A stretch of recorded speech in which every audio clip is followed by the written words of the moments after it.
You know, I've seen some other cosplays with Luffy's hat, and they always have the three scars from when Buggy slashed his hat. Mine doesn't. It's kind of cheap. Probably why the strap's already stretched way out and not even really any good anymore. Anyway, hello everyone, Mike here, and it's time to talk Impel Down. This one is a lot of fighting through 20 chapters, so there's not a huge amount for me to speak on. I will say the fighting is good. Just because I suggest that it's mostly fighting is by no means suggest that it's bad. Well, let's start with the first meeting between Luffy and Buggy, I believe since Logtown. Yes, we've seen Buggy in the manga and in the anime, but I believe this is the first time that Luffy is interacting with him since Logtown. So that's kind of cool, and I always enjoy their back and forth. It's kind of cool seeing returns of a lot of characters from the past. I mean, obviously, we're not going to see the likes of Kuro or Krieg because they weren't in the Grand Line. So, Impel Down's not going to have them. They're not there. But, I mean, we get the likes of Mr. 3, Mr. 1, Crocodile, of course, the return of Bon Clay. That was awesome. And introduction of a couple of new characters like Ivankov. I think it's Ivankov. It might be Ivankov. I'm not sure. It's Ivankov sounds right to me. I don't know if that's the correct pronunciation. Inazuma, and of course, what I believe to be the first appearance through this arc of Jinbei. And yes, I'm very aware of what is in store with Jinbei, even though I haven't read a lot of what's to come with him. I know what's coming. One thing that's I personally always like is when you get a group of characters that we've been introduced to who aren't a normal team being brought together for a single purpose. Another good example is in Naruto when they have the Sasuke retrieval arc and we get the different characters brought together to form a team. I love that kind of thing. Also noticing a lot of people make comparisons of Luffy and Goku.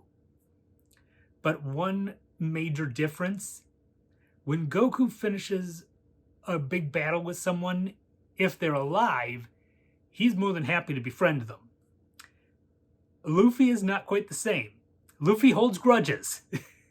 You look at what happened with Hachi back in Sabaody, and now Crocodile here. He has no desire to work with them, to help them, or anything like that. Now, admittedly, both of these are kind of extreme cases. Hachi was part of Arlong's group, who, were horrible to Nami. Crocodile, leading the whole thing against Vivi and her family in Alabasta. It kind of makes it funny that he has no issues with Buggy, despite the fact that you think he would, since Buggy, as I mentioned earlier, is the one who damaged his hat. But I think maybe he doesn't take Buggy as seriously as he does likes of Arlong's crew and Crocodile. Although I noticed he didn't even give a second thought to Mr. 1 or Mr. 3. So, let's see. We got a number of characters introduced here. This is one of the bad things with binging, is when you're reading week to week, you get introduced to a character and you have a week to process it. When you're binging through these like I am, you're introduced to a character and immediately you're still moving, so it's hard to really take them in. But Hannibal was a lot of fun with his constant "I want to be Warden" stuff. And of course, the battles with Luffy and Magellan, one of which I didn't fully get because the Shonen Jump app was glitching out and skipped a chapter on me, and I didn't realize it until after the fact. But yeah, Magellan's poison powers, that's a very interesting one and a very difficult one to beat. But that was a couple of cool battles there. Bon Clay's sacrifice. Bon Clay is awesome. I mean, we discovered just how awesome the character was at the end of Alabasta when he helped the Straw Hats escape. And death in anime, especially shonen anime, tends to not be permanent, with the exception of a couple cases, like Jiraiya in Naruto, Night Eye in My Hero Academia. I'm trying to think of any Dragon Ball Z deaths that have actually stuck, but those are a little harder. 16? Android 16 never got brought back. Which actually brings the thought, why didn't they bring Android 16 back? But as of yet, I think, I mean, obviously I'm still getting caught up, I don't think we see Bon Clay again, so I believe he is definitely dead. I mentioned Ivankov earlier. I do love Oda's creating characters that are clearly designed to look like real life people. In this case, of course, Tim Curry as Frankenfurter from Rocky Horror Picture Show, and no one is going to convince me that Ivankov is not Frankenfurter. Another thing I really liked is the beginnings of the chapters always have the little one-panel image in the kind of title card spot.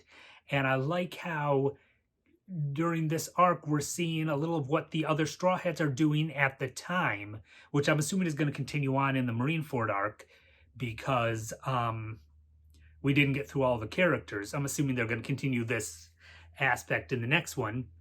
But I like that, how we're still able to see what's happening with the other characters, even though we're focusing on Luffy and what he's doing.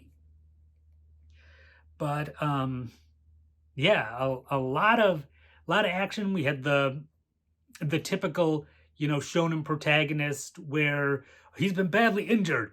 I don't know if he's going to survive, and if he does, it's going to take a long time. Holy crap, he's healed already? I love shonen protagonists.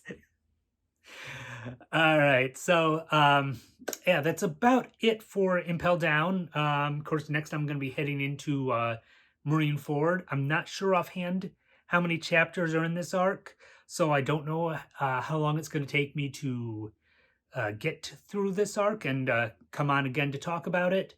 But as soon as I have it read, I'll be back on here to discuss it.